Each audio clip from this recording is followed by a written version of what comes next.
Blog Talk Radio.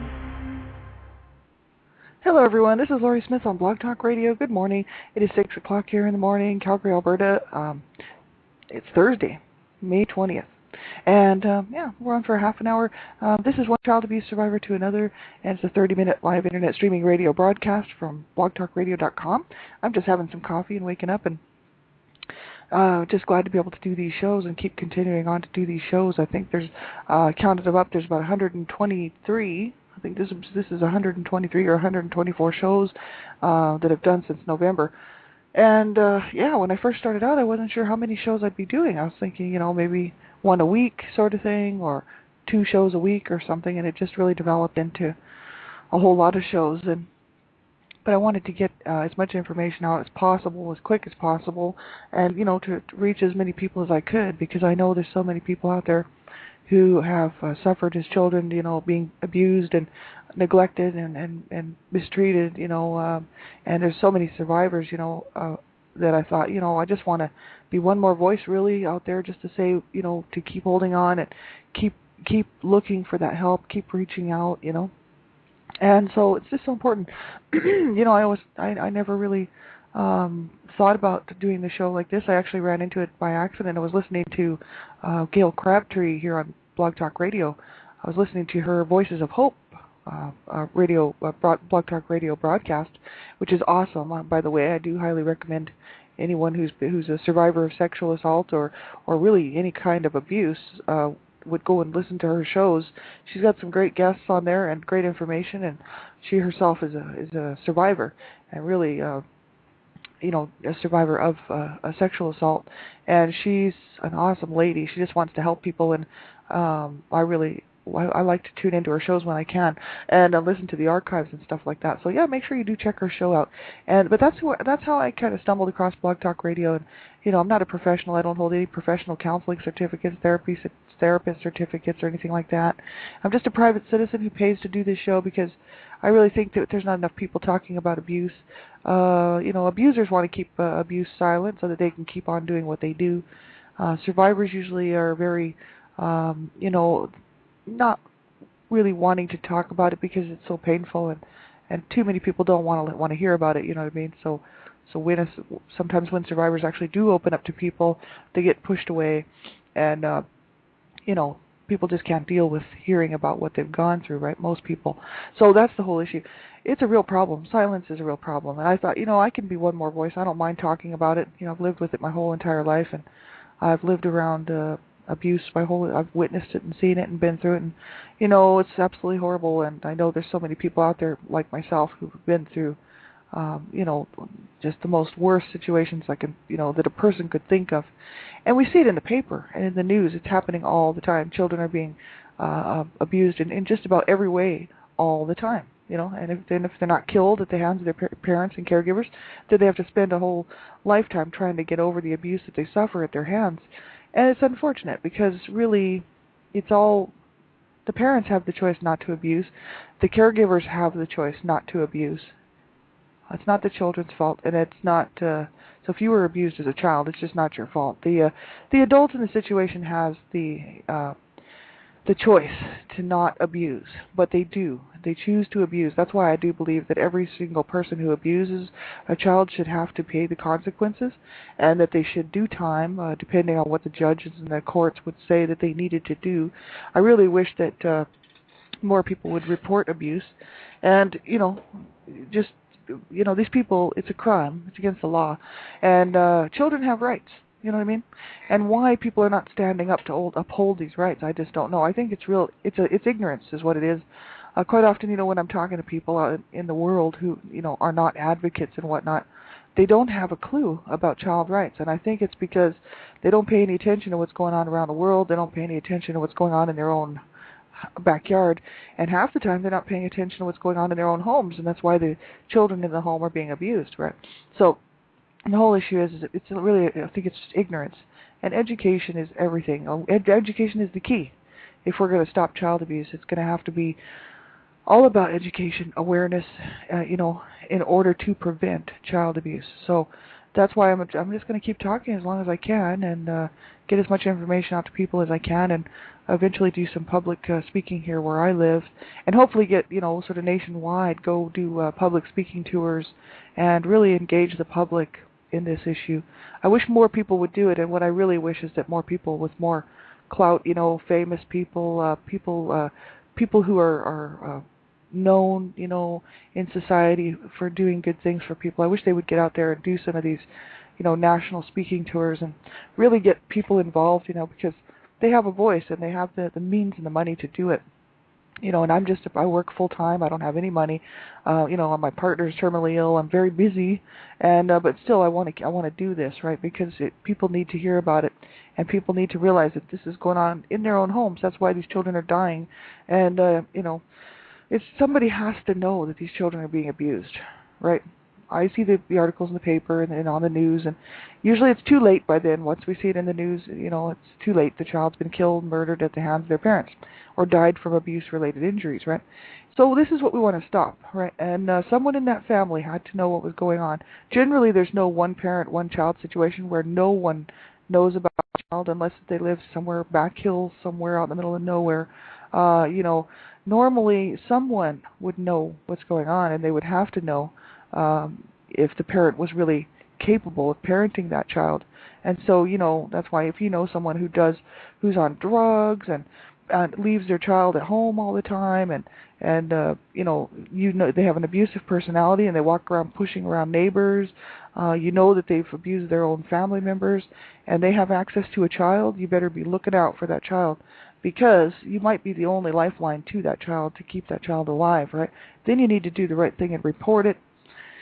And, even if they're not on drugs and they just have a bad anger management problem and you've seen them do violent things, and then, of course, they spend a lot of time one-on-one with a child, you want to be looking in on that child. You can't just assume that they're not going to hurt that child, because children, know their abusers. Generally, the abuse is, children are abused by people who they spend time with during the day and night. So it's 80%, pretty much, 80 to 90% of abuse is from a family member or a close friend of the family, relative of something of some sort. So, this is the whole issue. It's in the families. It has to start in the families, and I wish people would wake up and smell the coffee and stop abusing their children. But the thing is I think we need harsher sentences. I think we need to stop, just saying, oh well, this mother made a mistake. We're just gonna do time served, a couple $100 fine. These children have to pay for that for the rest of their lives. And they pay the price for it because they have to now seek therapy. Half of them won't. They'll do drugs. Or who knows what they'll get into that's really bad, self-sabotaging behavior. It's really horrible. And I wish, I don't wish everybody would know what it's like to be abused, but the thing is I wish people would try to put themselves in an abused child's shoes for about 10 minutes just to see what it would be like to be abused, and to understand the whole issue surrounding child abuse and why it needs to stop. So that's why I keep doing these shows, and I'm just going to keep on doing them. So if the topics of abuse bother you, then you need to turn the show off. And you have to listen at your own discretion, right? It's so important. You have to know what's good for you to listen to. So if the topic bothers you, you please turn the show off, as you're ultimately responsible for what you listen to. And if you're under 18, I ask that you have someone approve that you can listen to this show. I cover a lot of adult material on here. It's ultimately to stop child abuse. But the issue is there's a lot of adult content on here, and I think children, I fight for child rights, and I hope they bust every single online child sexual predator out there. There's millions. I don't know where we'd put them. We'd have to come up with whole new jail cell systems, right, for these people. But I hope they bust them all. But just be aware and realize that there are millions of child sexual predators online at any time. So if you're a young person, you want to keep yourself safe. And I think you should have an adult know what you're doing online in order to keep you safe. You know what I mean? Like a parent who cares, if you have a parent who cares, which I hope you do, or a teacher, counselor, guidance counselor, someone who has proven themselves trustworthy and you do trust them, have good judgment, and they have a good head on their shoulders. They can help you. To see if this is something you should be listening to. So we'll get right on with the show. Yesterday morning we were talking about, it's an article I found on the Public Health Agency of Canada's website, combining voices supporting paths of healing in adult female and male survivors of sexual abuse, right? And you can get this article at www.phacasp.gc.ca. And when you go to the Public Health Agency of Canada, you can just look in there for child abuse or adult survivors of child abuse, and search around. You can find it. It's a big, long thing in order to read that out. But it's the Public Health Agency of Canada, and it's a great article regarding kind of therapy. How survivors of child sexual abuse, right? How they can get therapy, how to choose a therapist, how to help sort of be part of your own healing process, to be very proactive in your own healing journey. Really, you kind of have to be in control of it. And there's really some good information here. We left off yesterday with survivor therapists, and they were talking about therapists who actually survived child abuse themselves. They said they can be quite good to go to because they've been there and they understand the whole situation, so they know what you've been through. But they said, sometimes there's no real difference between a therapist who's survived child abuse and one who hasn't. They both should be qualified really to counsel and to help a person equally, right? Because they have to go through school, they have to have schooling and training and everything else, right? So they should be just the same, really. Either way, doesn't matter. But I think they were saying, make sure you check the credentials and make sure that this therapist and counselor or whoever you choose to help you out for your healing journey is qualified to help, and also, you want to find one who specializes in what you've been through. I think that's important, right? Because not every single therapist is going to specialize in every single issue regarding abuse, right? It would just be, maybe by the time they got a certain age, they might know and have studied a lot about it. But, we want to find a therapist who kind of can relate to what we've been through and what we need to do to heal, right? So I think it's so important to look at therapy and see how to get into it. I've never gone to a therapist or anything like that, or a counselor. I didn't trust them, and I didn't trust the whole system. Because I grew up in a home full of all kinds of paranoid ideas. My parents really didn't give us a good start, as far as trust issues, and they were always saying, if we go to counseling or therapy, then they'll just use that information against us, right? And they were, my parents themselves were ordered to go to court. They were court ordered to go to counseling, right? And they went to 2 sessions, and then we left the country. And so, they had no intentions on getting help, right? They had the opportunity to get help, and then they left the country thinking that they were doing the right thing. But my mom was manic depressive and my mom and very violent and grew up abused. And my dad is borderline schizophrenic and also grew up in a very strange situation in his home. So, they were not really healthy for each other, and they weren't able to support each other. And their ideas were very, very paranoid and they always fought against each other, right? So nothing ever worked in the family, and they couldn't cope, and it was a huge, huge problem. They both needed their own personal, separate therapy, as well as marital therapy, as well as family therapy. You know what I mean? I really believe that we should have been removed from the home, but we weren't. So there you go. 2 of my brothers are dead. One of my brothers committed suicide at the age of 33. His whole life was ruined. He was a mess from the time he was born until he died because of the abuse, right?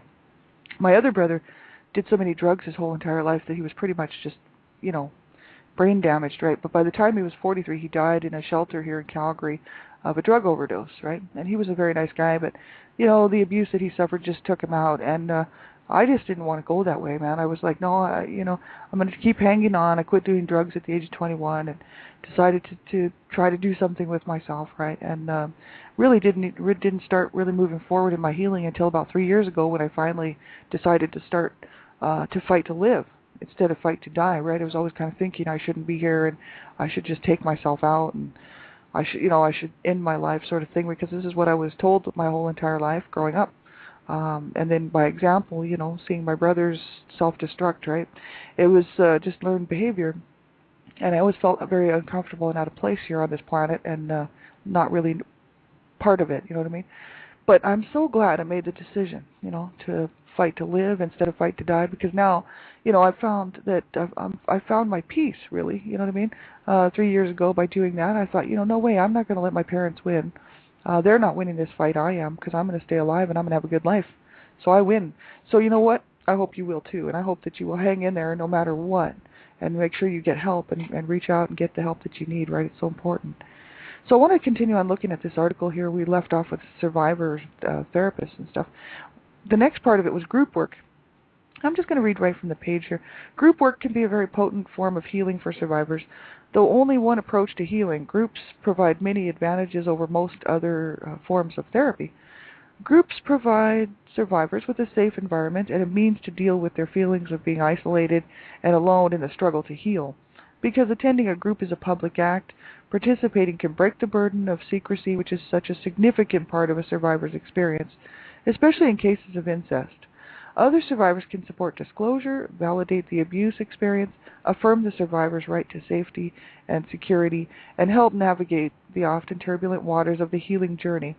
Survivors are typically better able to confront the self-blaming beliefs and harmful coping mechanisms in other survivors because they have lived the experience. And group members can also celebrate each other's survival. Because many survivors experience difficulties in interpersonal relationships, a group provides members with an opportunity to establish intimate connections with others. And then they said here, the group can give incest survivors hope and optimism about the future, affirm a universality of experience, provide an opportunity to experience altruism, develop socialization techniques, imitate behavior, experience interpersonal learning and group cohesiveness, and find a sense of belonging and the recapitulation of the primary family group.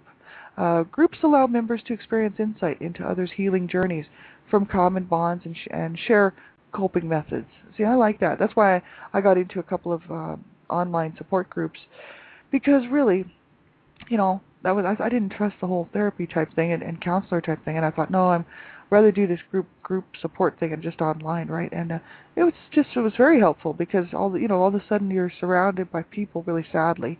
There's so many of us out there, but who want to heal themselves, and so they want you to heal.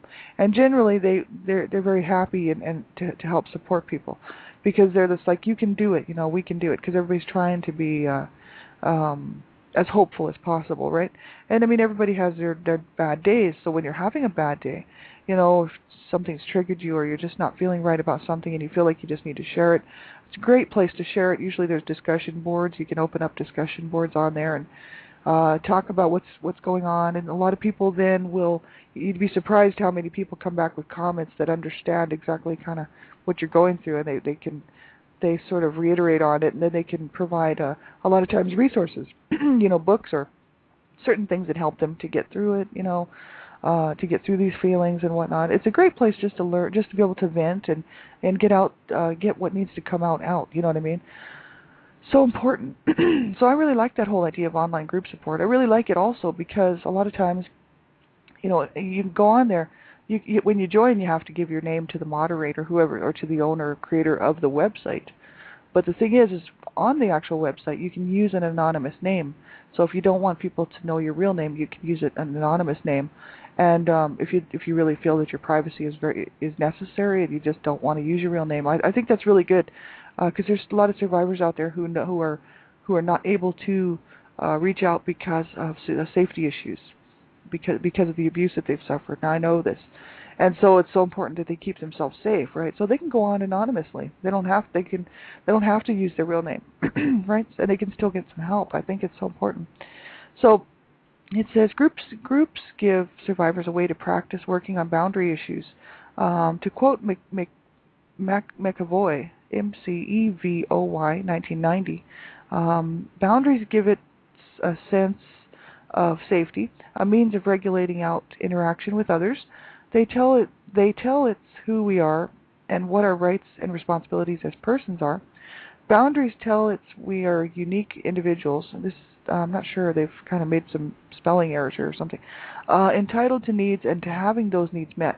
Boundaries, I think it's supposed to be boundaries tell us we are worthy. All forms of child sexual abuse, including incest, involve the repeated invasion and violation of the victim's personal boundaries. So boundaries are such a huge issue, right? It says women are thought to have less of a sense of personal boundaries than men, and usually require more focused work on repairing or restoring those boundaries. It is important to link in survivors' minds the connection between the loss or violation of their personal boundaries and their abuse. Group size can vary from 3 or 4 persons to 12 or more. A general rule to follow is the smaller the better. Small groups provide more opportunity for group members to work on their issues and receive feedback and support. Groups run by co-therapists or co-facilitators allow one to work on the content of sessions or individual survivors' issues, while the other monitors group process and nonverbal cues of distress. Time-limited groups introduce an element of time consciousness that can enhance the bonding process between the group members and provide structure and a focused approach to intervention. Groups can run for short durations of 8 to 12 weeks or be ongoing. And 15-week sessions that last for 1.5 hours seem to provide maximum benefit. The author of this study suggests that while a 15-week group is not enough time to complete the therapeutic process, it can be instrumental in helping members gain more acceptance of themselves and give guidance and direction to their future therapeutic work. It says when running groups for adult survivors, it is possible to combine incest and extrafamilial familial survivors, different age groups, though not children under 18, right? Male and female survivors, and persons from different cultures and sexual orientations. The needs of all group members and individual survivors should determine the appropriateness of combining survivors with widely differing backgrounds and experiences. There are some circumstances where group work may not be the best choice for a client. Group work may not be appropriate for violent or aggressive survivors, chronically shy persons, or individuals abused by a group of perpetrators. So see, there's different, there's different situations that, some survivors would not do well in a group situation, right? So it's not for everybody, but for some people it certainly is. It certainly works. And I've just done a whole lot of reading and research on it, and just really gotten into it because I want to join a group support group. See, but we don't really have much up here in Canada. I don't know about back east and stuff, but in Alberta there's really not a whole lot going on. There is abuse up here. It's just nobody's talking about it, and I rarely see anybody talking about it. Little Warriors is about the only one that I can see out there who is doing anything. Little Warriors out of Edmonton, Alberta. They're about the only one making any noise and standing up for children's rights, as far as I can see. There are other groups here in the western part of Canada, but they're just you don't hear anything about them, you don't see anything from them. So I don't know exactly what they're doing and what work they're doing to actually stop child abuse. But Little Warriors is definitely proactive on stopping child sexual abuse, and you should check their website out. It's awesome. www.littlewarriors.ca. And it's Edmonton, Alberta, Canada, little not-for-profit organization. And man, they are so proactive on stopping child sexual abuse. And there's great information on there for parents who have young children on how to learn when to start talking about good touch, bad touch, age appropriateness, and all that. It's so important to get that information, right? And this way you can help at least somewhat try to protect your child from of this type of abuse, right? Sexual abuse and whatnot. So important, right? It says stages in group work. Excuse me, my voice is just terrible. There are usually common stages involved in the process of group work. Most of the early sessions involve creating an environment of mutual support, trust, and safety, whereby survivors can begin to form a bond with the therapist and other group members. Typically, the first session consists of covering housekeeping issues and setting ground rules. Early sessions usually involve exercises that permit members and therapists to get to know each other better. Feelings associated with the abuse experience are typically discussed at this stage, and details of the abuse are usually not explored in these early stages. At this stage, survivors who plunge right in and begin disclosing their experiences in great detail are sometimes encouraged to pace their sharing in order to avoid frightening or overwhelming other group members, and to keep the person from feeling overexposed and vulnerable. After unloading so much material without a chance to process the flood of feelings that typically come on the heels of disclosing and sharing, some survivors feel ashamed or embarrassed and flee from the group or therapy altogether. So, yeah, they do try to, to help people out by sort of watching that sort of thing, right? It says, after a non-threatening and mutually supportive environment has been established, members are invited to begin sharing more of their stories. As survivors start to reconnect with the traumatic events surrounding the abuse, it is quite common for some to experience a heightened sense of sadness, depression, or other feelings, and a return to maladaptive coping strategies. It's as if survivors are given a map of the process of therapy and told in the early stages that this is a common experience for persons on this healing journey. They may feel better able to ride out the turbulence and maintain a hopeful view that they can move past and through these crises. The better able they are to cope with each new crisis, the more hope and self-confidence they will obtain.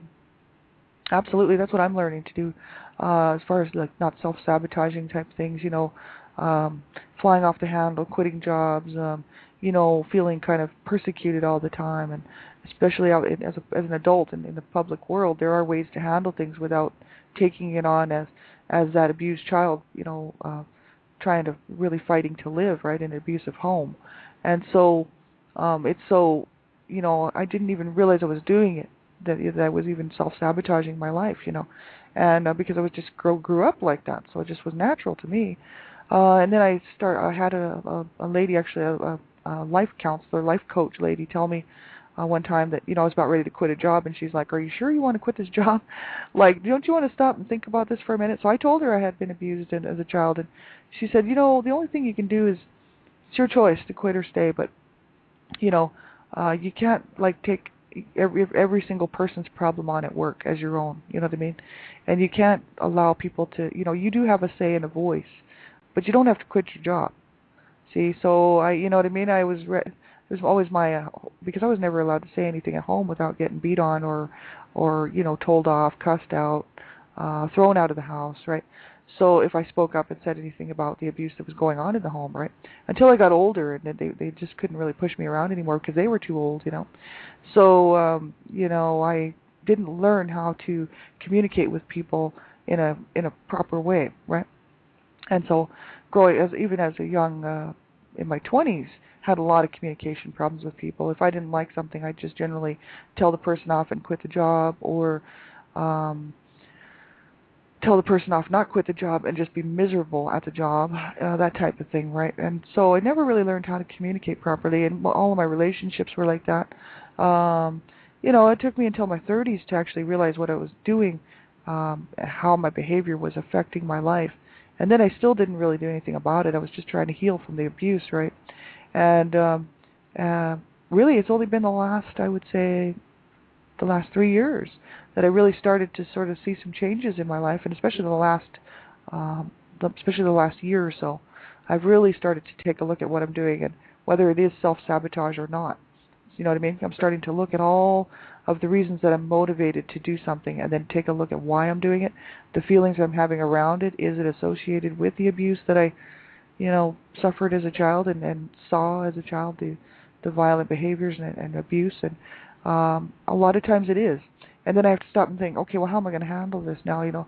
There's different ways to handle it. I don't have to get so, crazy about it. I can just sit back for a minute, rest, and think about it first, and see how I could handle it better, or how I can handle it better.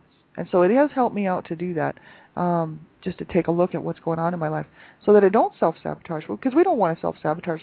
If you've been abused as a child already, the last thing you need to do is abuse yourself. And that's what 3 years ago, I was ready to self-injure, and I wanted to so badly, and I really wanted to end my life, And I thought, man, people should see the pain that I'm in. I really wish people could. That's all I was doing, was sitting on the couch thinking of that, and there's nothing wrong with that. I really needed to feel that, because the anger and the frustration and sadness and despair had really come to a boiling point. Oh, we got about a minute left, but, I'm so glad that I didn't do that, because here I am today, feeling so much better, and that's what I would wish for everybody else. It's been a long 3 years, but it certainly is better than the alternative. So stay alive. Suicide is never the answer. So we got about a minute left. I'm the Canada Regional Director for Dreamcatchers for Abused Children, and I hope you will check our website out, http://dreamcatchersforAbusedChildren.com. It's a great website, all kinds of great information on there, regarding how to report abuse, all the signs and symptoms, how parents can get some help, right, if they're having a hard time coping, resources and links, and updated daily with all kinds of headlines and whatnot. There are people working on that website all the time, so it's very current. And tonight you can check out Dreamcatchers Talk Radio, Elizabeth Brawley, and I think myself. I'm not sure if I'll be on, but I know Elizabeth Brawley, Elizabeth Roberts Brawley, will be on Dreamcatchers Talk Radio, www.blogtalkradio.com/Dreamcatchers, and that's at 10 o'clock p.m. Eastern Standard Time. And I'm not sure what she'll be talking about, but I'll be tuning in because I want to. I might even be on the show. I'm not sure. So everybody have a great day. Take care of yourselves. Make sure you just keep reaching out. Don't just keep that hope alive. Don't give up, and don't suffer in silence. That's the big thing. Too many people have suffered for too long in silence. Make sure you reach out and get a hold of someone, anyone, and if you find someone who really, who's there for you and stuff, make sure you hang on to that relationship. It's so hard to find people who care. It's so hard to find people who want to chat and who care, So my heart is with you all. I just love you all so much, and I care. I have so many people who are survivors of all different kinds of abuses and whatnot in my life right now, and I just love them dearly, and I just wish the best for them. And I just hope everybody will just keep holding on and just realize that we have to it's our responsibility to walk towards the light, and we have to keep holding on, you know what I mean? We have to keep that hope alive and keep walking forward at our own pace that's comfortable for us, but just to keep walking forward, that's the whole key, and keep that hope alive, it's so important. We do count, we do matter. And so take care, everybody. Have a great day. Talk to you soon. Bye-bye.